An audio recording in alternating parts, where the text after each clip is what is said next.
increasing share of the EV side, right? Now 29% at end of quarter four, 25% for the year, if my numbers are not completely off. And some of this might have been unplanned because the non-electric side also came off a little bit. But where do you see this moving over the next whatever time frame that you might want to say? And just maybe I've asked this to you before, but we want to understand again. Would this typically be a higher ROI, higher margin process, or not necessarily? I mean, you wouldn't kind of differentiate between the two. Okay, so I'll answer both parts. So your numbers are absolutely correct and your inference is absolutely correct, which is intelligent. Most people don't get it, that from 14% to 25% in a year is also because the non-BEV has shrunk. Actually, averages and these percentages hide a lot of things. The people don't get that if you put your head in the freezer and your foot on a fryer, average temperature might still be okay, but both ends are suffering. So people should factor that averages hide things. It is because of that. So the percentage growth has become much more pronounced because of this, but the journey is that.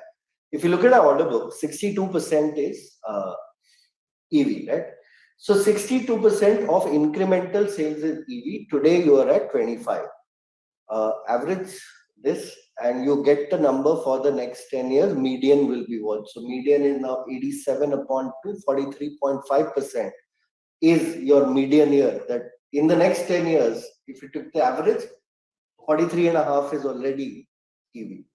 But what will actually happen is more and more orders, actually non-EV or ICE orders are not that easy to come by. There are not that many programs launching. So it will naturally keep increasing. So 43.5 is almost like guaranteed, but increasingly it'll just keep going that way.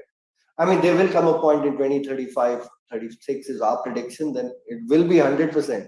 So you won't be an EV supplier. You will just be a vehicle supplier because all vehicles are electric, right? Right. Second part, so different for different. For I would say the EV transmission business, where we have differential assemblies and now we also do a lot of transmission parts starting this year. Returns are what our average returns are, but margins are also what our average margins are. So very similar profile. In motor business, I would say margins are lower just because we are catering to the electric two-wheeler, three-wheeler segment, which is far more price sensitive as a customer. But the returns are much higher because it is a low capex business. It's a more capability and hours business. Like you make controllers, right? So you have an SMT line, which is just an electronic thing. You already bought the board. Most of the time goes in coding. So the capex here is not very high, but the time is there. So it's an OPEX thing. So margin goes down, returns go high.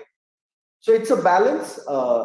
As the CEO of the company, I have to look at our entire product basket and then see, okay, we do this slightly lower margin, but high return.